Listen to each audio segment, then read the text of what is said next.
Good morning all of you. जैसा कि आप सभी को पता है, हम एवरी संडे यहाँ कलेक्ट होते हैं अपने एजुकेशन को लेकर विचार रखने के लिए। हर किसी को यहाँ पर राइट है कि जो इसके मन में एजुकेशन को लेकर कोई नया व्यू आया है या फिर उसमें कोई सुधार करना चाहता है या वो किस तरीके से इस एनजीओ में अपना सहयोग करना चाहता है, वो यहाँ आकर अपने विचार प्रस्तुत कर सकता है। और my name is Sakshi Sharma and मैंने पोस्ट ग्रेजुएशन किया है इंग्लिश में। और मतलब मेरा मानना ये है कि हर बच्चे को पढ़ने का अधिकार है और इसी के साथ साथ मतलब मैं भी पिछले कई सालों से बच्चों को पढ़ाती आ रही हूँ and still I am teaching 9 to 12 students.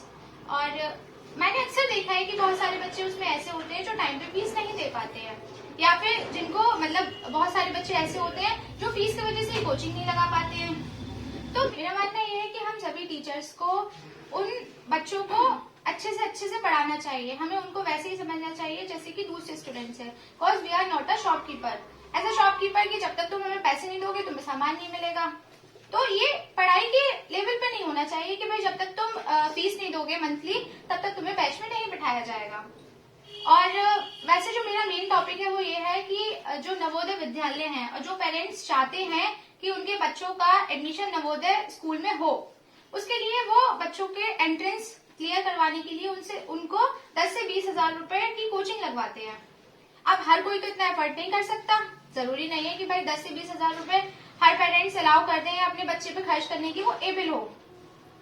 तो फिर हम अपने इस एनजीओ के माध्यम से चाहते हैं कि जो नवोदय विद्यालय में एडमिशन लेना चाहते हैं बच्चे, उनके लिए भी फ्री कोचिंग दी जाए, जिससे हर बच्चे को राइट मिले। अगर वो एबल है तो उसे एडमिशन तो मिलेगा ही। हम तो ये कर सकते हैं कि हम उसको पढ़ा सकते हैं अच्छे से।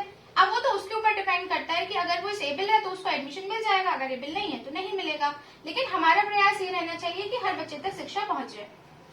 और इसी के साथ मैं मतलब अपने एनजीओ के the member of this NGO mister Shivam sir चाहती हूँ कि वो अपने अकॉर्डिंग इस एजुकेशन को लेकर अपने विचार व्यक्त करें।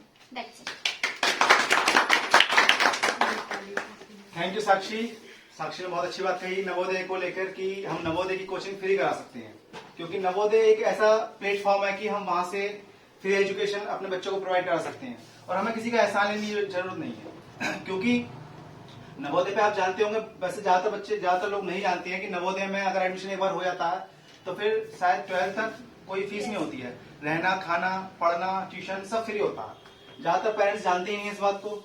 टीचर ही पेरेंट्स को बताते हैं ये बात। और वो क्यों बताते हैं कि अगर तुम ऐसा करोगे तो तुम्हारे एजुकेशन बच्चे की फ्री हो जाएगी। और बोले अच्छा तो उसके लिए हमें क्या करना होगा? बोले उसके लिए हमारे पास भेजना होगा तुम्हें। ठीक है, तो उसकी वो 10,000 से 20,000 रुपए फीस ले लेते हैं इसीलिए। उन्हें तो ये देखना होता है, वो ये नहीं देखते बच्चे में पोटेंशियल है या नहीं है, बच्चा कर सकता है नहीं कर सकता। उन्हें तो अपना दिख रहा है कि भाई 20,000, 10,000, 15,000 हमें मिलने वाला है। वो हर पेरेंट्स से ये बात कहते हैं कि भाई तुम्हारे बच्चे में पोटेंशियल है, तुम बच्चे को नवोदय कोचिंग कराओ और तुम इजिली कर सकते हो। तो first of all let me tell you, my name is Shivam Agarwal. मैं भी एक टीचर हूँ। 12th तक के बच्चों को मैं पढ़ाता हूँ। मैं चाहता हूँ कि साक्षी ने जो व्यूज रखे नवोदय के लिए, तो उनके लिए थोड़ी क्लैपिंग हो जाए। हमारे जो हमने एनजीओ स्टार्ट किया है उसके हमारे 2 मोटो हैं। एक तो ये कि हम उन बच्चों को जो पढ़ना चाहते हैं और उनके पास पैसे नहीं है, उन तक हमें पढ़ाई पहुंचानी है। कैसे भी करके उनको बुलाना है, पैसे हम देंगे। हमसे मतलब है एनजीओ। ठीक है, बात ध्यान रखना हमेशा। मैं जब भी कहूंगा हम, तो हम का मतलब ये नहीं कि मैं एरोगेंस में हम बोल रहा हूं। ठीक है, हम का मतलब है एनजीओ। तो पैसे हम देंगे। और दूसरी बात, जो लोग अवेयर नहीं है, जो मुझ जैसे थे, मतलब मैं दोनों कैटेगरी में आता हूँ। मेरे पास पैसे भी नहीं थे, अनअवेयर भी था मैं, मुझे पता भी नहीं था एजुकेशन होती क्या है, एजुकेशन से हम क्या क्या कर सकते हैं। तलवार से भी ज्यादा खतरनाक होता है पेन। तो हमें उन बच्चों को समझाना है कि एजुकेशन होती क्या है, जो पढ़ाई को महत्व नहीं दे रहे हैं। और दूसरी बात, हमें जो बच्चे पढ़ाई करना चाहते हैं लेकिन उनके पास पैसे नहीं है, हमें उनकी भी हेल्प करनी है। हेल्प कैसे करनी है पहले बता ही चुका हूं। हमने एक एनजीओ स्टार्ट किया है। एनजीओ में अगर कोई भी मेंबर ऐड होता है तो उसे 50 रुपीज पर मंथ देना होगा। 50 रुपीज पर मंथ कोई बहुत ज्यादा बड़ी बात भी नहीं है। अगर 2 जने गोलगप्पे ठेले पे गोलगप्पे खाने बैठ जाए तो 50-60 रुपए गोलगप्पे में भी खा लेते हैं। ठीक है, 50 रुपीज पर मंथ देना है। वैसे आप पैसे तो कहीं और भी देते होगे। ठीक है, इस तरह के पुण्य वगैरह करना चाहते हैं हम, ताकि हमारे जो फ्यूचर है वो अच्छा हो जाए। ऐसा हमारे मन में रहता है कि अगर हम दान करेंगे तो हमारा आने वाला समय अच्छा होगा, हमारा सोचते ही है। इसी वजह से हम मंदिर में भी पैसे दान करते हैं। हाँ, एक बात याद आती है मुझे, लास्ट वीडियो जो थी उसमें मैंने कहा था कि भाई मंदिर में पैसे चढ़ाने से बेहतर है कि आप इस संस्था में दो पैसे। मैंने ऐसी कोई बात कह दी थी, तो उसमें थोड़ी कंट्रोवर्सी हो गई थी, ठीक है।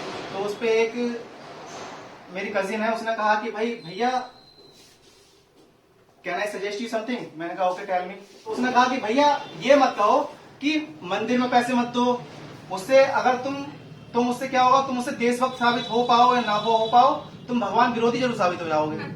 उसने ऐसा कहा, ठीक है। तो मैं उसका जवाब भी देना चाहूंगा कि भाई मुझे कोई प्रॉब्लम नहीं है, भगवान की पूजा करते हो बढ़िया बात है, ठीक है। मैं भगवान की पूजा नहीं करता, मैंने पिछले 15-20 साल से कोई भगवान की पूजा नहीं करी आज तक, ठीक है। मंदिर भी नहीं गया हूँ कोई खास, कोई बहुत बढ़िया कोई शानदार मंदिर दिख गया तो विजिट करने के हिसाब से चला गया, पूजा करने के हिसाब से मैं नहीं गया हूँ, ठीक है। मुझे होती है नहीं, मुझे पूजा करनी है, मुझे कोई ऐसी मांग है ही नहीं कि भगवान से मांगू। तो मैं भगवान का विरोधी नहीं हूँ, भगवान में मेरा भी उतना बिलीफ है जितना तुम्हारा है, लेकिन मैं ये नहीं कर सकता कि मैं धूप बत्ती जलाऊं, घंटी बजाऊं, ठीक है। मैं भगवान को वैसे सुना देता हूँ जो सुना है। तुम घंटी बजा के धूप बत्ती जला के सुनाओगे ना, मैं वैसे सुना देता हूँ, जी भर के सुना देता हूँ, इतना सुनानी है मुझे, और वो ही मुझे सुना देते हैं। कन्वर्सेशन हो जाता है, ब्लूटूथ के जरिए हो जाता है, उसको बोलने की जरूरत नहीं है उसमें, ठीक है। तो मैं भगवान विरोधी नहीं हूँ बिल्कुल ही, भगवान को मैं भी मानता हूँ, ठीक है। तो बात कर रहे थे हम एनजीओ की। तो एनजीओ हमने स्टार्ट किया है, एनजीओ के जरिए हम चाहते हैं कि ज्यादा से ज्यादा हम लोग जुड़ पाए, क्योंकि जब तक फंडिंग नहीं होगी, जब तक हमारे पास फंड नहीं आएगा, सपोज आज अगर हम 100 मेंबर हो गए, ठीक है, 50 रुपीज पर मेंबर हमें दे रहा है, कितने रुपए हो गए, कितने रुपए हो गए, कितने 5000 हो गए ना। तो ये तो सीधी सी बात है, 5000 हो गए, सोचने की बात क्या है। तो 5000 हो गए, 5000 में शायद हम 3-4 बच्चों की स्कूलिंग फ्री करा सकते हैं इजीली। इतना ही तो होगा, 1000 का हिसाब बैठता होगा एक बच्चे का, छोटे बच्चे का, है ना। तो लगभग 4-5 बच्चों की स्कूलिंग बिल्कुल फ्री करा सकते हैं। स्कूलिंग का खर्चा टोटल एनजीओ संभाल लेगा, उन्हें पेरेंट्स को उनकी चिंता करने की जरूरत नहीं है पढ़ाई को लेकर। 100 मेंबर से एक दिन हम 1000 भी होंगे, 1000 मेंबर होंगे तो 50,000 आने स्टार्ट हो जाएंगे। कितने बच्चों की हेल्प कर सकते हैं? एक दिन 2000 मेंबर हो जाएंगे और 1 लाख रुपीज पर मंथ आना स्टार्ट हो जाएगा हमारा एनजीओ में, ठीक है। और 1 लाख रुपीज से हम बहुत सारे बच्चों की स्कूलिंग फ्री करा सकते हैं, प्लस ट्यूशन दे सकते हैं। लास्ट सेमिनार में मैंने बात करी कि हम एक सेंटर भी खोलेंगे चंदोसी में, किराए पे ले लेंगे, कि हम पे अपनी तो कोई जगह ऐसी है नहीं, ठीक है। एक सेंटर ले लेंगे किराए पे, जिसमें टीचर्स अपॉइंट करेंगे हम ही लोग, उन्हें सैलरी मिलेगी बाकायदा हर पर आवर के हिसाब से, और वो वहां पढ़ा सकते हैं। एनजीओ के ही टीचर हैं तो बेहतर है, क्योंकि उससे हमें क्या हुआ कि भाई हम मेंबर भी हैं और हमें रोजगार भी मिल गया, उससे ज्यादा बेहतर बात है। और अगर कोई टीचर ऐसा नहीं है तो बाहर से उसे हायर भी कर सकते हैं, ठीक है। अब जैसे अगर हमने कोई टीचर हायर किया, फॉर एग्जाम्पल हमने 5000 उसे पर आवर की सैलरी दे दी पर मंथ, ठीक है।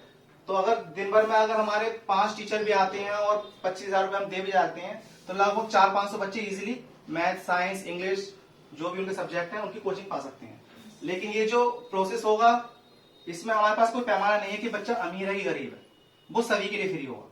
ट्यूशन जो होगा वो सभी के लिए फ्री होगा, उसमें अमीर गरीब कोई नहीं है, ठीक है, वो सभी के लिए फ्री करेंगे। स्कूलिंग जो फ्री करेंगे वो केवल चुनिंदा बच्चों की करेंगे, जो बच्चे घर से थोड़े कमजोर है पैसों में, स्कूलिंग केवल उन्हीं की फ्री करेंगे। ट्यूशन सभी के लिए फ्री होगा, ठीक है। अब उनका खर्चा पढ़ाई का एटलीस्ट हम दे सकते हैं, ऐसा ना हो कि उनके पेरेंट्स से बर्डन हो, पढ़ाई ना कर पाए या पढ़ाई छोड़ दें या पढ़ाई अच्छे से ना कर पाए। ऐसा होता है, बहुत से ऐसे बच्चे हैं जो नवोदय के और सैनिक स्कूल के एंट्रेंस इजीली निकाल सकते हैं, सिर्फ उनको थोड़ा सा काम करने की जरूरत है, सिर्फ जरूरत है कि उन्हें थोड़ी सी गाइडेंस मिल जाए, थोड़ी कोचिंग मिल जाए, तो उस कोचिंग से हम इजीली उनका नवोदय का एंट्रेंस निकलवा सकते हैं। लेकिन होता क्या है कि वो उन बच्चों के पेरेंट्स पे घर चलाने के लिए ही पैसे नहीं है, बहुत मुश्किल से रिक्शा चला रहे हैं, ठीक है, या कोई और ऐसा काम कर रहे हैं, घर की लेडीज हैं वो कहीं मतलब खाना बनाने काम करती हैं या बर्तन मांजने काम करती हैं, तो हम उन बच्चों पे भी काम करना है। उनका नवोदय का अगर एंट्रेंस निकालवा सकते हैं तो इससे तो बढ़िया कोई बात ही नहीं है कि 12th तक उन्हें, एक तो सबसे अच्छी बात यह कि बहुत बेस्ट लेवल की एजुकेशन मिलेगी उन्हें, दूसरे की पेरेंट्स का सारा टेंशन खत्म पढ़ाई की, ठीक है। तो सबसे बढ़िया बात यह है। हाँ, तो मैं बात कर रहा था कि अगर तुम इस वजह से आए हो कि भाई मुझे जानते हो तो एक दिन छोड़ के चले जाओगे, लेकिन अगर मन में भावना ये है कि भाई हमें अच्छा काम करना है, ठीक है, इस देश में रहना है, इस देश के लोगों को अपना समझ के उनका भला करना है, तो आप कभी भी छोड़ के नहीं जा सकते, मुझे इतना यकीन है। क्योंकि जैसे मैं दीवाना हूं, मैं एकदम दीवाना समझता हूं अपना को, पागल हूं एक तरीके से, मुझे इसके अलावा कुछ सोचता ही नहीं है। मैं ये सोचता रहता हूँ, पिछले 5-6 साल से मैं ये सोच रहा हूँ क्या करूँ मैं इस देश के लिए, जाने से पहले क्या कर जाऊँ।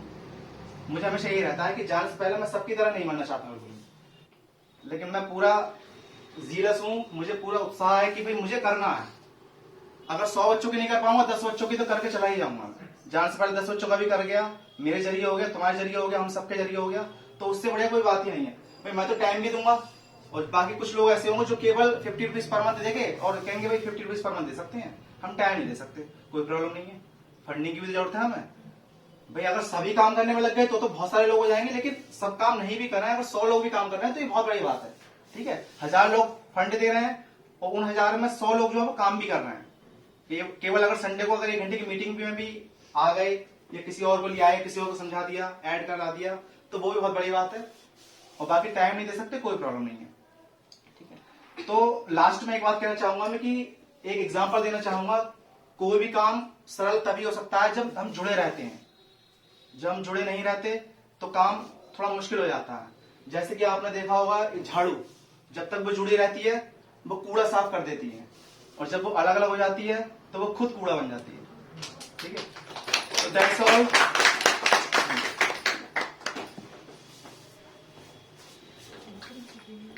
सर ने बहुत ही अच्छा बोला, और मतलब सारे ही पॉइंट्स बहुत ही अच्छे थे, और उसमें से जो मुझे सबसे अच्छा लगा वो था the pen is mightier than sword.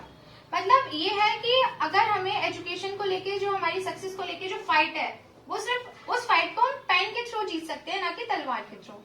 तो एक बार फिर से क्लैपिंग करें, और इसी के साथ मैं बुलाना चाहती हूँ हमारे नेक्स्ट वॉलंटियर को, mister Dev.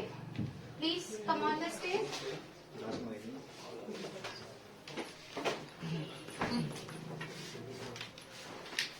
Good morning to all.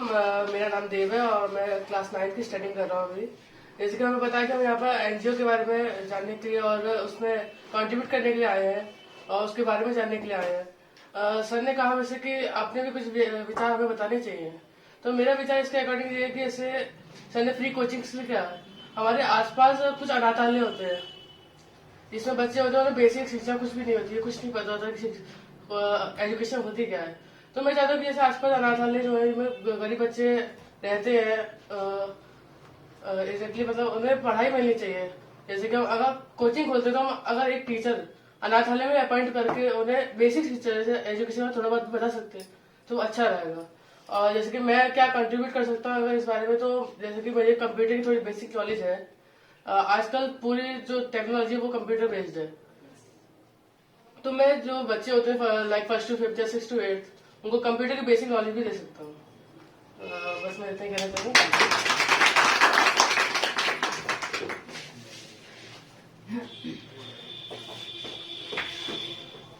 देव ने भी बहुत ही अच्छा कहा कि मतलब जो अनाथालय है वहाँ पे अगर हम किसी टीचर को हायर करके वहाँ पढ़ाने के लिए वहाँ उसको सेट करते हैं तो वहाँ के बच्चों को भी एजुकेशन मिल सकती है। It's a very wonderful idea for our NGO. And मतलब एक बात तो ये निश्चित है कि एक अकेला इंसान तो कुछ कर नहीं सकता, हमें उसके लिए यूनिट की जरूरत है। जब तक यूनिटी नहीं होगी हम अपना काम आगे नहीं बढ़ा पाएंगे। तो फिर हम ये चाहते हैं कि इस एनजीओ का प्रत्येक member, every member of this NGO, अगर वो उसमें कोई टैलेंट है और अगर वो उस टैलेंट के थ्रू लोगों की हेल्प करना चाहता है तो वो आगे आए और अपना खुद बता के कि भाई मैं इस काम में बहुत एक्सपर्ट हूँ या फिर मैं इसके बारे में जानता हूँ, चाहे वो पढ़ाई से रिलेटेड हो, चाहे स्टिचिंग से रिलेटेड हो, चाहे कंप्यूटर की नॉलेज से हो, एक्सेट्रा, तो आए और हेल्प करे। नेक्स्ट मैं बुलाना चाहती हूँ mister Abhinav. Please come on this stage and tell me something about your views on education system.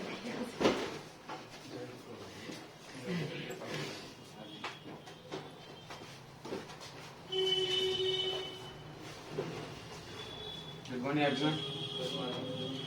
जैसे कि हमारे आदरणीय सर ने कहा, जो लोग भगवान को, सर वैसे विरोधी नहीं है भगवान के, उन्होंने खुद कहा था, मैं भी नहीं हूँ विरोधी, बट मानता भी नहीं हूँ। और जो लोग 51 रुपए चढ़ाते हैं, मिठाई का डिब्बा चढ़ाते हैं और नारियल चढ़ाते हैं, वो पैसे अगर वो अच्छी जगह लगाएं, वो भी अच्छी जगह है, पर बुरी जगह नहीं है, लेकिन अच्छी जगह मतलब जैसे कि जिसको जरूरत है, भगवान को जरूरत नहीं है भगवान गरीब है नहीं, जो लोग चढ़ा रहे हैं वो उनसे ज्यादा तो गरीब है नहीं, क्योंकि भगवान खुद इतने पैसे वाले हैं, उनको कुछ जरूरत ही नहीं है। मेरा मतलब भगवान से है, माँ बाप ही भगवान है मेरे लिए, और बाकी ये मंदिरों में मेरे लिए कोई भगवान नहीं है। जो जिसको मानना है वो माने, कोई बात नहीं है, सबकी अपनी अपनी श्रद्धा है। लेकिन जो लोग, मैंने काफी मंदिरों में देखा है, मतलब सोने के जो हार पहनने हैं 10-10 लाख के, 20-20 लाख के, काफी देखा है मैंने। और नारियल एक नहीं, दो नहीं, तीन नहीं, 100-100, 200-200 चढ़ाते हैं, और पता नहीं क्या क्या चढ़ाते हैं। पैसे भी काफी देखे हैं, इतनी बड़ी पेटी होती है, इतनी बड़ी नहीं, इतनी बड़ी होती है, उसमें इतने पैसे होते हैं, और बेचारा, और एक बराबर में बैठा होता है भिखारी, जो उसको खाने के लिए 1 रुपया नहीं मिलता, लेकिन उसमें 10-10 के सिक्के पड़े होते हैं और 100-100 के नोट पड़े होते हैं। अब ऐसे लोगों के लिए हमारे सर ने जो एनजीओ खोला है, ऐसे लोगों के लिए ही खोला है, जो अपना स्टडी कर सकें और अपना पेट भी भर सकें, दोनों के लिए है हमारी एनजीओ। बट उन लोगों को थोड़ा देखना चाहिए, जहाँ जरूरत है पैसा वहीं पे लगाना चाहिए। ये इतना ही कहना चाहता हूँ।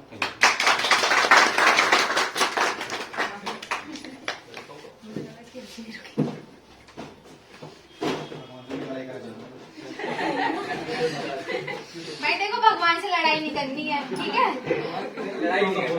हाँ, और फिर नहीं, बात सही है, काफी हद तक बहुत अच्छा है। मतलब इन्होंने जो कहा कि एक मतलब नीडी जो है उसको पैसा देना वैसे शायद ज्यादा अच्छा है अपेक्षा उस दान पेटी में डालने के।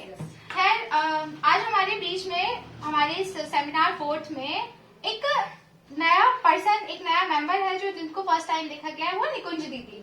तो आज हम सुनना चाहेंगे कि उनके व्यूज क्या है हमारे एजुकेशन को लेके। सो प्लीज दीदी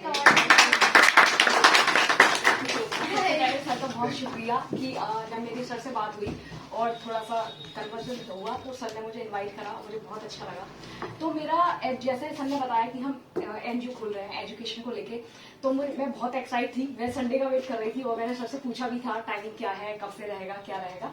चलिए पहले मैं अपने बारे में थोड़ा सा बताना पसंद करूंगी। मेरा नाम है निकुंज तोमर और हम चौदसी से ही हैं, लोकल में, जहाँ पे चंदा फूड पॉइंट वगैरह देखा होगा वही रहते हैं। और मैं ग्रेजुएट हूँ, बीएससी मैंने की है। साथ ही मैंने यूएसए में यूनिवर्सिटी, आपने हार्वर्ड यूनिवर्सिटी सुनी होगी, वर्ल्ड में टॉप यूनिवर्सिटी है, वहां से मैंने हार्ट में जो मेडिसिन का कोर्स किया है। और साथ ही जब मैंने नीट का एग्जाम होता है मेडिकल स्टूडेंट के लिए, एमबीबीएस, बीडीएस, जो डॉक्टर्स बनते हैं, तो मैंने वो भी दिया। और साथ में मैंने उन बच्चों को पढ़ाया, क्योंकि कभी कभी ऐसा होता है ना कि हम पढ़ते भी हैं और पढ़ाते भी हैं, वो चीज होती है।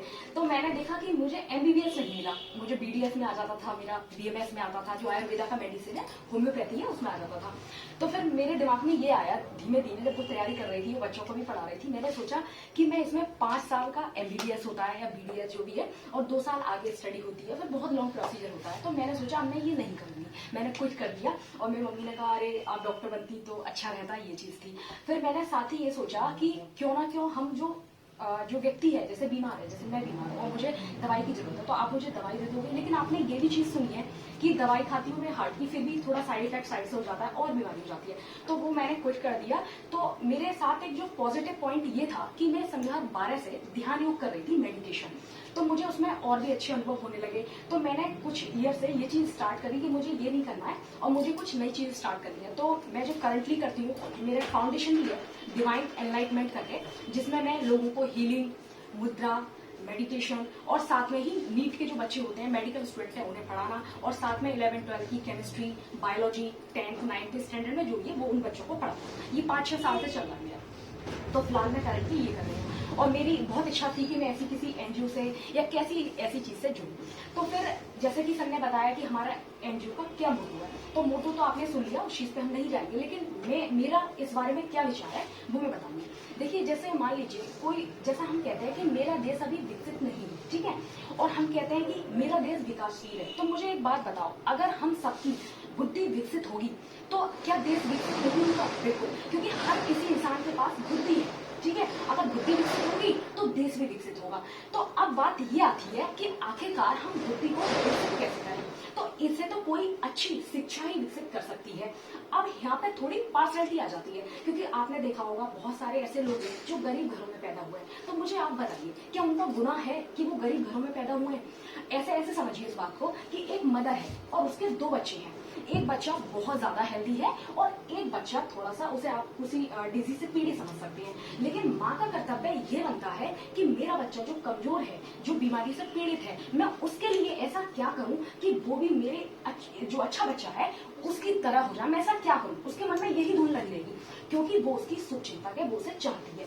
इसी प्रकार से हम लोग भी इस देश में रहते हैं, इस देश के युवा हैं। देश तो बाद में है, पहले हम समाज में रहते हैं, घर में रहते हैं, गलियों में रहते हैं, फिर हम आसपास के लोगों को देखते हैं। इसी चीज से ही देश बन जाता है। तो हमारे मन में ये नहीं चलना चाहिए कि इतने लोग हैं, इनकी बुद्धि कैसे विकसित की जाए। तो फिर यही से शिवम सर के जैसे आइडिया है कि हम एनजीओ चलाएंगे, ऐसे लोगों को पढ़ाएंगे जो पुअर हैं, उन्हें एजुकेशन देंगे। तो यही से वो बात आ जाती है कि हम ऐसे पेरेंट कैसे बने या ऐसे केयर टेकर कैसे बने कि भाई गरीब बच्चा है तो उसका क्या गुनाह है, लेकिन हम उसे अच्छा विकसित बुद्धि वाला ऐसा नागरिक तो बना ही सकते हैं जो देश की इकोनॉमी में या उसे विकसित होने में उसकी मदद करे। ये बात बिल्कुल समझ में आ गई। यही चीज, अब एक चीज और मैं बताऊंगी कि हमें ऐसा क्यों लगा, आपको, मुझे या शिवम भैया को ऐसा क्यों लगा कि हमें एनजीओ खोलनी चाहिए। मैं बताती हूँ क्यों लगा। देखो, आपको ऐसा लगता है कि जो पूरा देश है उसको गवर्नमेंट चलाती है, ऐसा लगता है। लेकिन जब हम दूसरा पक्ष देखते हैं तो हमें ऐसा भी लगता है कि अरे देश भी तो हमसे ही बना है, इसका मतलब एक पर्सन अपना रोल निभाएगा तो हम भी उसमें रोल निभाएंगे। ठीक है, ये भी बात ठीक है। लेकिन अगर हम यही कह के छोड़ देते हैं तो हमें ऐसा लगता है कि हम अपने कर्तव्य को कैसे पूरा करें। अब देखिए इस चीज को कैसे देखते हैं। आप सबको पता है कि एनजीओ की नीड नहीं होती अगर गवर्नमेंट ही अच्छे से संभाल रही होती, अगर गवर्नमेंट ही बहुत अच्छी एजुकेशन दे रही होती, पार्शियलिटी ना कर रही होती। बड़े बड़े नेताओं के बच्चे देखिए आप, मुझे एक बच्चा गिना दीजिए अगर वो किसी गवर्नमेंट स्कूल में पढ़ रहा हो। इवन वो देश में भी नहीं पढ़ते हैं, सब विदेशों में पढ़ते हैं। ऐसा तो फिर पार्शियलिटी है इसका मतलब। तो कोई ना कोई तो ये मुद्दा उठाएगा ही, और वो है हम। तो किसी ना किसी की आत्मा तो इस बात को जागृत होगी ना कि भाई यार इन लोगों को एजुकेशन नहीं मिल रही है, इतने लोग ऐसे ही रह जाते हैं ऐसे। तो अब गवर्नमेंट तो कुछ कर नहीं रही है, आपने देख ही लिया। मतलब कहीं ना कहीं बहुत कुछ में है, कुछ में नहीं है, ये चीज है। अब आप कहोगे कोई बात नहीं, बहुत सारे प्राइवेट सेक्टर्स हैं जो कोचिंग दे रहे हैं, वो पढ़ा रहा है, ठीक है, प्राइवेट सेक्टर्स भी मान लेते हैं। लेकिन प्राइवेट सेक्टर्स में 2 चीजें भी तो हैं। पहला, उन्होंने इतना कॉम्पिटिशन क्रिएट कर रखा है, पहली। दूसरी चीज बिजनेस। तो अब एक बात बताइए, एक ऐसा बच्चा जो गरीब घर में पैदा हुआ है, जिसकी बुद्धि ज्यादा विकसित नहीं है, जो अवेयर नहीं है, तो उसको कौन संभालेगा बताओ। गवर्नमेंट अपनी तरह से सेट हो गई, प्राइवेट सेक्टर बिजनेस में सेट हो गए, तो भैया इन्हें कौन देखेगा? अरे तो इन्हें हम तुम लोग देखेंगे जिनकी आत्मा ऐसी हो गई कि भाई ये गरीब पैदा हुए हैं, जो अवेयर नहीं है, उन्हें आके अवेयर करेगा कौन? तो वो हम ही तो हैं जो अवेयर करेंगे। बताइए इस बात से आप सहमत हो या नहीं? बिल्कुल। एक तो ये चीज हो गई। दूसरा, जैसे कि मैंने आपसे कहा था कि बुद्धि विकसित होने वाली बात, तो अगर आप किसी को राइट एजुकेट करेंगे, और वो आपको ऐसा क्यों, आपके मन में ऐसा तो नहीं आता है कि हम एजुकेशन की बात कर रहे हैं तो हम सिर्फ किताबों की ही बात कर रहे हैं। ऐसा कुछ भी नहीं है कि हम किताबों की ही बात कर रहे हैं। वो शिक्षा जो किसी की बुद्धि को अच्छे उसमें डायरेक्ट करती हो, वही तो शिक्षा है। ऐसा क्यों लगता है कि हम केमिस्ट्री पढ़ लेंगे तभी हम शिक्षित हैं, हम फिजिक्स पढ़ लेंगे तभी हम शिक्षित हैं? हमारी बुद्धि अगर अपने मिशन को जानती हो और वो किसी ना किसी तरह से कंट्रीब्यूट करती हो समाज के अंदर, वही तो शिक्षित है। मान लो मैं पढ़ी लिखी नहीं हूँ, लेकिन मेरा काम है लोगों के घर जाके सफाई करने का, तो क्या मैं देश में रोल प्ले नहीं कर रही हूँ? बिल्कुल कर रही हूँ। मैं बीमारियों को भगा रही हूँ, मैं झाड़ू लगा रही हूँ, मेरे अंदर बिल्कुल कपट नहीं है, किसी के अंदर लालच नहीं है, मैं एक सफाई का काम कर रही हूँ समाज में। तो ये ऐसा बिल्कुल नहीं है कि मैंने किताबें पढ़ी है तभी मैं शिक्षित हूँ। मैं किसी भी तरह हूँ, लेकिन मैं अच्छे से समाज के लिए, एक कह सकते हैं घर में, एक देश के लिए विकसित होने में भूमिका निभा रही हूँ। ये राइट एजुकेशन है। अब राइट एजुकेशन का और मतलब जान लेते हैं। अब आती है कि भाई हम और कैसे विकसित कर सकते हैं। तो विकसित करने का सबसे पहले, आपको ऐसा नहीं लगता जैसे मैं हूँ, ठीक है, तो एक बात बताओ, जैसे किताबें तो ये चीज यहाँ पे है, कोई दिक्कत नहीं है, लेकिन अगर मैं विकसित होती हूँ तो पहले मैं अपने आप को जानूं, जैसे कि मेरी भूमिका क्या है समाज में, मैं कैसे किसी देश को विकसित, जैसे एक शिवम भैया का एग्जाम्पल लेते हैं। अगर ये नहीं जानते कि दूसरे का दर्द मेरा दर्द है, तो क्या ये शिक्षित कर सकते थे? बताइए। अगर आपने सिर्फ किताबों से ही, ओनली किताबों से शिक्षा ली है और आपने इतनी पढ़ा है कि मुझे 12th करना है, ग्रेजुएशन करना, मुझे जॉब करनी, कोई मतलब नहीं, अगर आप ऐसे ही गुजरते हैं तो आप एक अच्छे इंसान तो वैसे ही नहीं बन सकते। अच्छा इंसान वही तो हो सकता है जिसने अपने अंदर को झांका हो। मतलब कि अब भैया ने देखा कि भैया ने कैसे उठाया एनजीओ का मुद्दा, ऐसे कि यार मैं भी बहुत अनअवेयर रहा था, मुझ में पैसे नहीं थे। वो चीज दूसरों के सामने बहुत आती है समाज में, और मैं इस चीज को, ये चीज मैं कंप्लीट करूंगा। जैसा मैंने सहा है मैं दूसरे को सहने नहीं दूंगा। तो यही तो इंसानियत है, यानी कि वो मानव की जो भावना है, जो अब इस बात को कह सकती हूँ कि हाँ ये एजुकेट वैसे तो हुए थे कि इन्हें ये सब्जेक्ट पढ़ना आता है, इन्हें वो सब्जेक्ट पढ़ना आता है, लेकिन ये अंदर तक से एजुकेट हुए थे, तभी तो आप किसी की पीड़ा को सह सकते हैं। अब आप ठीक है, या आप लोग आपने खाना नहीं खाया, ठीक है, और वो चीज मैंने भी रियलाइज करी कि भी खाना नहीं खाते हैं तो ऐसा होता है, तभी तो मेरे मन में ये भाव उठेगा कि जब आपने खाना नहीं खाया है तो मुझे ऐसा लगता है कि कितनी पीड़ा होती है, मैं कोई काम नहीं कर सकती, मुझे बस खाना चाहिए। अगर मैं आपसे कहूँ ना कि आप पढ़ लीजिए और आप भूखे हो, तो नहीं, आपको सिर्फ खाना याद आएगा। इसी प्रकार से तभी तो मेरे मन में ये चीज आएगी कि हाँ भाई मैं भूखी हूँ तो मुझे दूसरों को देना चाहिए। तो मेरा मतलब है ना केवल हम अपने आप को एजुकेशन के तौर पे पॉलिश करें, एक सब्जेक्ट की पढ़ाई करें, बल्कि हम भीतर तक एजुकेट करें, जिससे कि हम दूसरे के दुख और भावना को भी समझ सकें, इस हद तक एजुकेट करें। तो मेरा भैया से, मैंने उस दिन भी जब भैया से बात की थी तो मैंने ये कहा था, भैया एजुकेशन की तो पढ़ाई साथ में होगी भी, लेकिन हम मानवता जो है, व्यक्ति जो एकदम धूमिल होती जा रही है, हर किसी को मारने काटने पे लगे पड़े हैं, वो चीज भी तो उसके अंदर विकसित होनी चाहिए। अगर वो चीज विकसित होगी और वो अच्छे से पढ़ भी ना पाया और उसमें ये चीज विकसित हो गई, तो वो कुछ ना कुछ कर लेगा। जैसे मैं और आप सब, क्या हम बहुत ही एजुकेट है कि हमने हजारों डिग्री कर रखी है? बिल्कुल नहीं कर रखी है। हमने मात्र या तो हम ग्रेजुएट हैं या हम किसी न किसी सब्जेक्ट से पोस्ट ग्रेजुएट है, लेकिन हम सब में इंसानियत है। और आप देखेंगे इतने इतने बड़े बड़े पदों पे लोग होते हैं, इतने एजुकेटेड होते हैं, लेकिन उनके मन में सिर्फ इतना होता है, मैं और मेरा, मीन्स की मेरा परिवार, मेरी फैमिली, मेरा स्टेटस, मेरा ये और मेरा वो। जबकि आप सोचोगे यार इस पे कितना लाखों करोड़ों रुपए, ये तो एक दिन में इतना डोनेट कर सकता है, लेकिन वो अंदर से तो एजुकेट नहीं है। तो मेरा ये मोटो यहाँ पे, जब इन्होंने विचार की बात करी, तो मैं ये ऐड करना चाहूंगी, हम बाहर से तो एजुकेट होंगे ही और हम भीतर से भी एजुकेट होंगे, जिससे कि हम न केवल हम एक अच्छे व्यक्ति के तौर पर उभरेंगे, बल्कि हम एक स्ट्रॉन्ग मानवीकरण को दिखाएंगे अपने एनजीओ के द्वारा कि देखो मानवता ऐसे विकसित होती है। तो मेरा आज से ये, मैं अगर जुड़ भी गई हूँ और मैं मेंबर बन भी गई हूँ, तो मैं इस चीज को रिफ्लेक्ट करूंगी, या एनजीओ का जो हमारा पर्पज है उससे हम ये रिफ्लेक्ट करेंगे कि मानवता भी साथ ही साथ विकसित होगी। अगर मान लो हमारे एनजीओ का 1% ऐसा आता है जो बहुत ही इनर एजुकेट हुआ है, जिसने मानवता को जिया है, तो आपको ऐसा नहीं लगता कि न केवल ये भारत से होगी बल्कि पूरे विश्व में विचरण करेगी? क्योंकि जो इंसान बहुत, जिसके लक्ष्य बहुत ऊंचे हैं, जो कहीं भी जा सकता है, तो उसे ऐसा क्यों लगेगा? अब से भैया, अगर वो उनमें ये मानवता ना होती, या कोई व्यक्ति जो ऐसा कर रहा है उसमें मानवता ना होती, तो उसका मैं और मेरा परिवार और मुझे खाना कमाना, मुझे क्या करना? और जिसके अंदर अपने, जिसकी इनर एजुकेशन बहुत स्ट्रॉन्ग है, वो सोचेगा ना केवल मैं और मेरा परिवार बल्कि मेरा देश, और जो देश से भी ऊपर उठ गया वो कहेगा ना केवल मेरा देश, पूरा विश्व। तो आपको ऐसा नहीं लगता कि हमारी एनजीओ की नींव इस तरह बुलंद की जानी चाहिए, आज नहीं तो कल? तो मेरा सिर्फ इतना कहना है कि ना केवल हम बाहर से एजुकेट करेंगे बल्कि हम भीतर से भी एजुकेट करेंगे। और बाकी बात रही मेरी हेल्प की, तो मैं बिल्कुल तैयार हूँ। अब मैंने आपको बता ही दिया कि हम किन किन चीजों को कर सकते हैं, जैसे कि मैं आपके ध्यान में कर सकती हूँ, जिससे कि हम अपनी इनर जो हमारी पीस है, जब हम, एक बात बताइए, आप हड़बड़ी में आपके अंदर 10 विचार चल रहे हो और आप शांति रहो, क्या आप पढ़ लेंगे? नहीं। कोई बहुत शांत बहता हुआ पानी ही क्लैरिटी को दे सकता है। आप किसी नदी में जाइए और बहुत शांति से पानी हो, तभी आप देख सकते हैं उसमें कितनी गहराई है। और वो चल रहा हो, क्या आप अपनी गहराई को पहचान पाएंगे? नहीं। और कोई भी व्यक्ति जो बहुत ऊंचा बनता है, याद रखना, वो अपनी गहराई से ही तो ऊंचा उठता है। जब किसी में गहराई ना होगी तो वो उठ ही कैसे जाएगा? यस। तो मेरा मतलब है कि मैं ध्यान में मदद कर सकती हूँ, मैं ये चीज सिखा सकती हूँ, जिसमें अगर भैया को नीड होगी तो कभी। और बिल्कुल ये नीड है, ये बेसिक चीज है। अगर मेरे अंदर पीसी नहीं है तो मैं कहाँ से पोजिशनाइज कर लूंगी, या मैं कहाँ से आगे बढ़ जाऊंगी? कोई जो इंसान बहुत शांत होगा वो ही अच्छे फैसले ले सकता है, वो ही कुछ किसी के लिए कर सकता है। और जिसके अंदर खुद की ही उथल पुथल होगी, तो मुझे बताइए वो आपके बारे में क्या सोचेगा? जैसे मैंने कहा, मैं इनके बारे में सोचती हूँ, तो इनके बारे में तो जब ही सोच लूंगी जब मैं अपनेपन से खाली होंगी, और जब मेरे अंदर मेरी ही बकवास भरी होगी तो मैं इनके बारे में क्या सोच लूंगी? तो मेरा मतलब है हम ध्यान में मदद कर सकते हैं। साथ ही गाइस मैं हीलिंग भी सिखाती हूँ। तो आप कहेंगे हीलिंग क्या चीज है? हीलिंग में ये होता है कि किसी भी व्यक्ति को दूर से बैठकर ऊर्जा दी जाती है। अब आपके लिए बहुत नया कॉन्सेप्ट लग रहा होगा, लेकिन जैसे जैसे हम जुड़ते जाएंगे तो और चीज में एक्सप्लेन कर दूंगी इसमें। तो जैसे हम इसमें मैं ये करती हूँ, जैसे मेरे पास लॉस एंजलिस कनाडा, यहाँ से भी काफी लोग पेशेंट जुड़े हुए हैं, तो मैं डिस्टेंस हीलिंग करती हूँ। जैसे वो बताते हैं हमें डिप्रेशन है, तो उन्हें एक तरह की ऊर्जा दी जाती है जो उन्हें बहुत पॉजिटिव और अच्छा करती है। ये चीज थोड़ी सी मैं ये भी करती हूँ। तो मुझ पर काफी स्टूडेंट्स हैं लॉस एंजलिस कनाडा। मुझे अच्छा लगता है कि मैं बाहर के लोगों को भी ये शिक्षा दे पा रही हूँ। तो थैंक यू सो मच मुझे बोलने का वेल सेड, वाकई और मतलब दीदी ने बहुत सारी बातें कही कि जो गवर्नमेंट जो ऑफिसर्स होते हैं, गवर्नमेंट पोस्ट पे जो होते हैं, वो अपने बच्चों को गवर्नमेंट स्कूल में नहीं पढ़ाना चाहते। इवन वो अपने देश में ही नहीं पढ़ाना चाहते हैं, गवर्नमेंट स्कूल तो बहुत दूर की बात है। अगर वहां पे थोड़ा सा चेंजेस आए तो फिर जो लोग हैं उनकी सोच भी थोड़ी बहुत तो बदलेगी।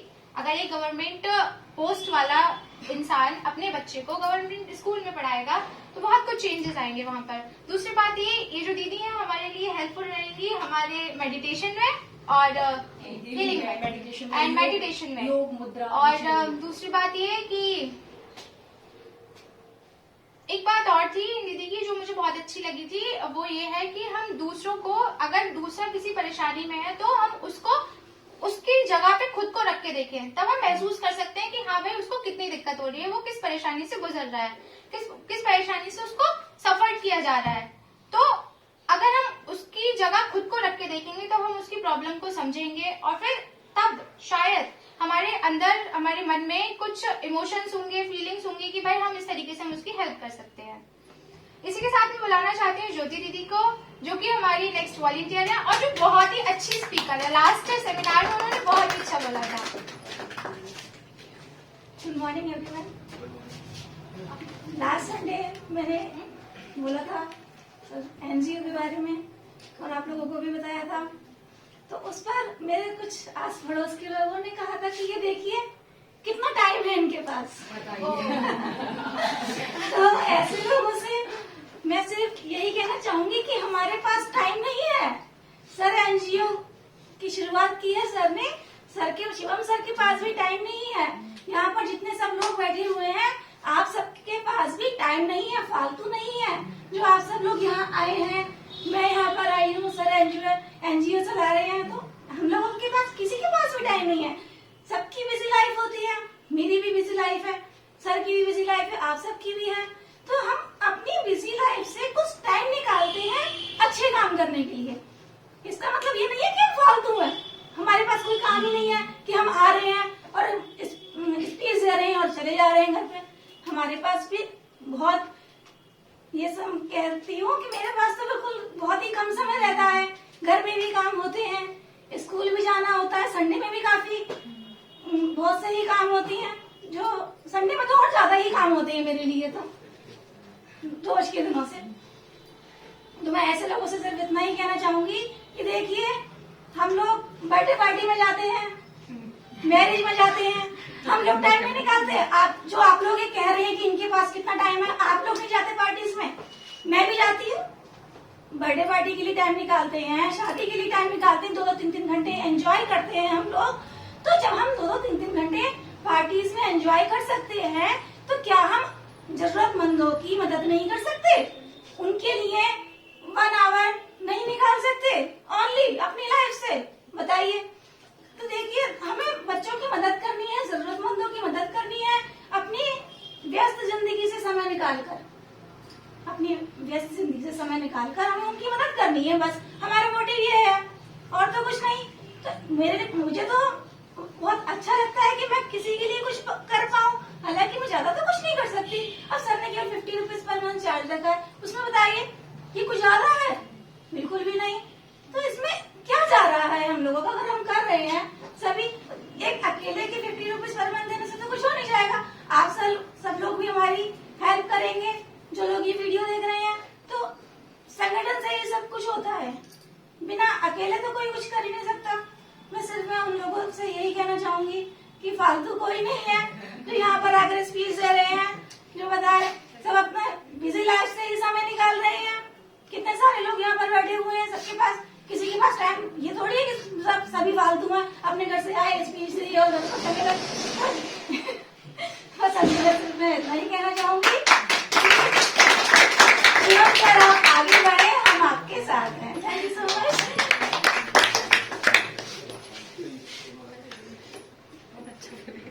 वैसे मेरे हिसाब से तो फालतू वो लोग हैं जो इस तरीके के फालतू कमेंट्स करते हैं कि भाई तुम लोग वहां जा रहे हो, अपना 1 घंटा दे रहे हो और बकवास है सब, और ये सब बोलने से कोई फायदा नहीं होगा। जब तक उन लोगों को ये लगता है कि हमारे यहाँ इकट्ठा होना, हमारे यहाँ स्पीच देना, वो सिर्फ एक वीडियो तक सीमित है। हमें इसको वीडियो तक सीमित नहीं रखना है, इसको आगे बढ़ाना है, और इसके लिए हम उनको समय के साथ साथ ये प्रूव भी करेंगे, दिखाएंगे भी। और इसी के साथ मैं बुलाना चाहती हूँ कल्पना दीदी को।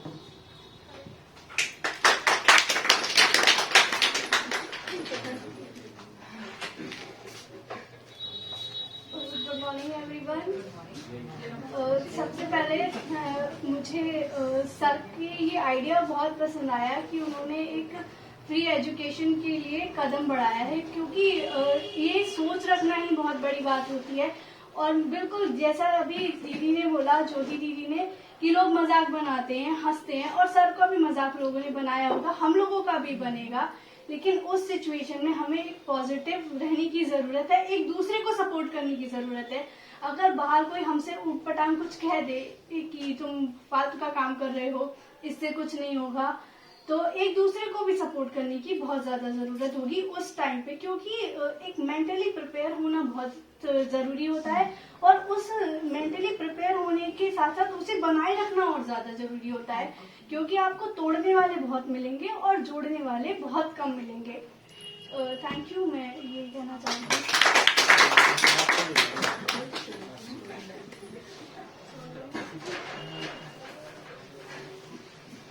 इसी के साथ मैं बुलाना चाहूंगी अपने सर को कि वो इस सेमिनार को लास्ट करे, उसको एंड करे।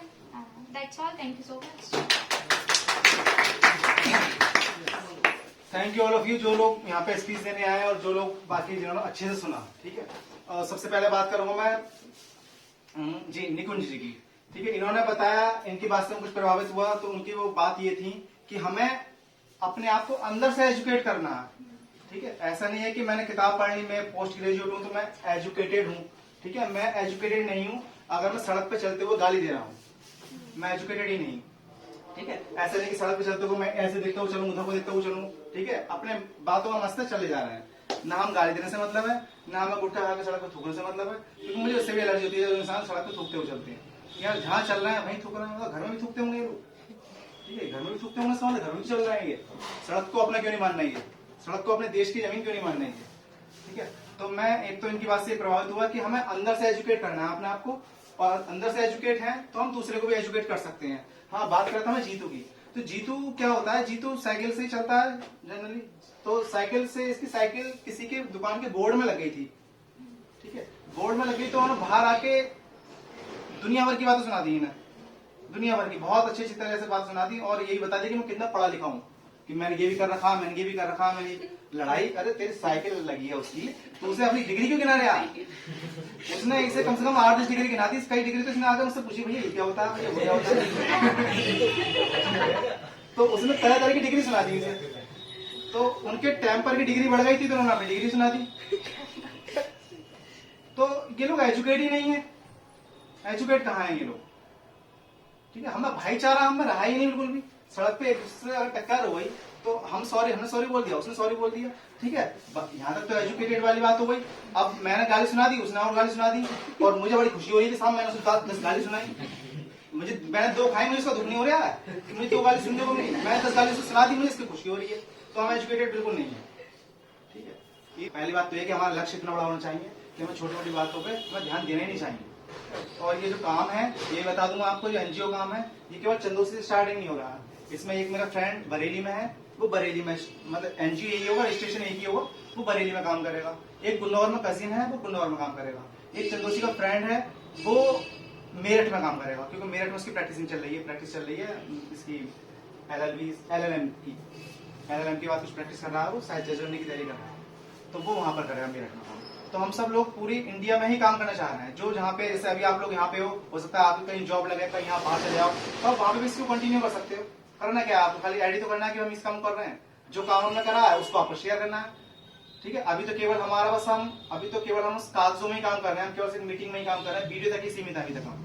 जैसे कि साक्षी ने कहा कि अभी तक हम केवल वीडियो तक ही सीमित है, लेकिन अब वीडियो तक सीमित नहीं रहना है। ठीक है, हमें अपना काम भी दिखाना है, हम इसी प्लेटफॉर्म से अपना काम भी दिखाएंगे, हमने काम क्या क्या करा है। अभी काम हालांकि हम स्टार्ट नहीं कर पाए, क्योंकि अभी हमारी स्टार्टिंग ही है, अभी फंडिंग ज्यादा नहीं है। अभी लगभग हमारे 20 मेंबर हुए हैं, 20 मेंबर का कॉन्ट्रीब्यूशन है वो यहाँ पे रखा है। ठीक है, तो अभी क्योंकि हमारा अकाउंट भी नहीं खुला है, इसलिए हमने एक बॉक्स भी बना दिया था, अभी हम इसमें ही कर रहे थे, क्योंकि हमारा अकाउंट नहीं खुला। अकाउंट जब खुल जाएगा तो डायरेक्ट सबको अकाउंट में ही पे करना है, फोन पे करो, पेटीएम करो, गूगल पे, जो भी करना है अकाउंट में ही करना है। क्योंकि हम डायरेक्ट पैसा लेना हमें अच्छा भी नहीं लगता, ठीक है। इसलिए जो बाहर के जो मेंबर है, जो बाहर के लोग जुड़ना चाह रहे हैं, उन्होंने जोड़ा भी नहीं है। किसको पैसे देंगे और कहाँ देंगे? अगर मैं कहूँ कि भाई लोग मैं अपना अकाउंट भेज रहा हूँ, मेरे अकाउंट में डाल दो, पेटीएम कर दो मुझे, तो वो भी गलत हो जाएगा। हालांकि मुझे पता है कि मैं ईमानदार हूँ, मेरे अकाउंट में आएंगे मैं तुरंत इसमें डाल दूंगा, लेकिन मुझे अच्छा नहीं लगेगा। ऐसा ना हो कोई इंसान भी कोई मेरे पे ब्लेम करे, और ब्लेम करता है तो मुझे कोई फर्क नहीं पड़ता। आगे भी ब्लेम तो करेंगे, कोई भी तुम्हारा काम करने चलो ब्लेम तो करेंगे, 100% करेंगे। कितने भी अच्छा काम करके देख लो, अगर 10 लोग तारीफ करेंगे, 2 लोग बुराई करने वाले मिल जाएंगे, ठीक है। और जो देव ने कहा अनाथ आश्रम हमारा, उसमें हम भी हेल्प कर सकते हैं, वहां के लोग को जाके पढ़ा सकते हैं। इवन मुझे भी कोई एतराज नहीं है, मैं भी वहां पे जाके डेली का 1 घंटा दे सकता हूँ, ठीक है। और किसी को अगर किसी और को जाके पढ़ाना है तो हम उसे पे भी कर सकते हैं, कोई प्रॉब्लम नहीं। जब फंड होगा तो हम पे भी कर सकते हैं, तो हम वहां पे भी ध्यान कर सकते हैं।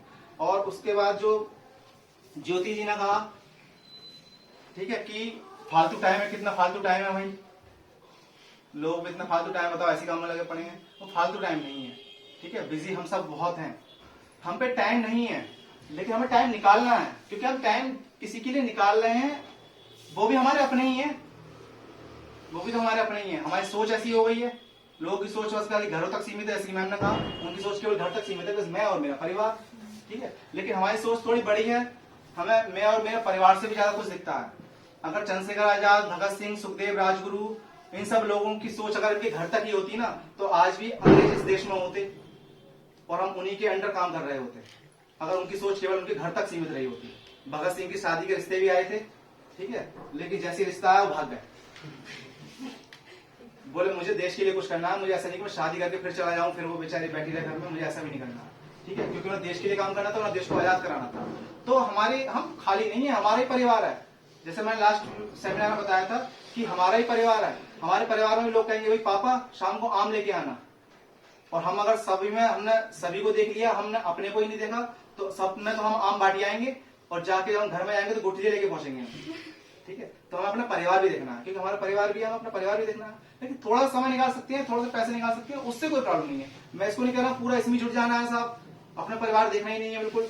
और लास्ट में मैं कल्पना की बात करता हूँ, ठीक है। कल्पना ने जैसे कहा कि भाई हम हेल्प तो करते हैं, लेकिन फिर वो हम खुद ही चढ़ के बताता है कि भाई मैं कितना अमीर हूँ, या अमेजन से ऑर्डर आ रहे हैं, या कुछ भी आ रहे हैं। तो बात वही, वो एजुकेट नहीं है वो लोग, ठीक है, वो ढंग से एजुकेट ही नहीं है। अगर वो हम उसकी बच्चे की हेल्प कर रहे हैं और उसके पिताजी जो है वो 70 रुपए का या 80 रुपए का जो भी वो आता है, पौवा बोलते हैं, क्वार्टर बोलते हैं, ठीक है, इंग्लिश में क्वार्टर बोलते हैं, हिंदी पौवा बोल देते हैं उसको, ठीक है, 1/4 बोल देते हैं उसे, 1/4, ठीक है। तो अगर वो पी रहा है, तो जब वो एजुकेट नहीं है, वो ऐसा नहीं है कि हमें उसकी हेल्प करनी नहीं है, कि भाई हम तो इसकी हेल्प कर रहे हैं बच्चे की, इसके पिताजी जो पी के आ रहे हैं घर पे, तो ऐसा नहीं है कि हम उसकी हेल्प नहीं करेंगे। वो एजुकेट नहीं है उसके फादर। अगर हमने उसके बच्चे को एजुकेट नहीं है, तो कल को हमारी सोसाइटी में वो बच्चा भी शराब पी के ही आएगा, और वो भी सड़क पे खड़े हुए गाली देगा। हमें उस बच्चे को एजुकेट करना है कि भाई तुझे तेरे पापा ऐसा नहीं बनना, ठीक है, हमें उस पर काम करना है। और सबसे बड़ी बात कि हमने बचपन से एक बात सुनते हैं कि नेकी कर दरिया में डाल, ठीक है। हमें हेल्प करनी है, लेकिन हेल्प करने का हमें एहसान नहीं दिखाना कि हमने कोई एहसान नहीं किया है उनके ऊपर। अगर मैंने 2 बच्चों को पढ़ा दिया, आपने 2 बच्चों को पढ़ा दिया, आपने 2 बच्चों को पढ़ा दिया, फ्री पढ़ा दिया, कोई पैसा नहीं लिया, या हमने उन सब बच्चों की मिलके स्कूलिंग फ्री करा दी, तो हमने उनपे कोई एहसान नहीं किया। वो हमारे भाई हैं, ठीक है। मेरा कर्तव्य बनता है कि अगर मैं पैसों में ठीक हो गया हूँ, मेरे बड़े भाई है, मेरे छोटे भाई जो है वो पैसों में कमजोर रह गए हैं, तो मेरा पूरा कर्तव्य बनता है कि मैं उनपे भी उनका ध्यान करूँ। ऐसा नहीं कि बस मैं अब खुद को, अपनी वाइफ को, अपने बच्चों को ही देखूं, ऐसा नहीं होना चाहिए। हमें उसका भी ध्यान करना है, क्योंकि वो भी हमारी माँ के ही संतान है। ऐसे आप सब लोग जो है वो भी सब हमारी माँ के ही संतान है, भारत माँ के संतान है, ठीक है। हमें एक दूसरे का ध्यान रखना है, एक दूसरे से मिलकर रहना है। तो लास्ट में एक बात की, जैसे ज्योति जी की मुझे एक बात बहुत बढ़िया लगी लास्ट सेमिनार में, कि जब लोग टीम बनाकर दंगा करा सकते हैं, जब लोग टीम बनाकर दंगा करा सकते हैं, तो हम लोग टीम बनाकर हेल्प क्यों नहीं कर सकते, ठीक है। बहुत अच्छी लगी बात, मुझे इनके लिए तारीफ आता है। Thank you.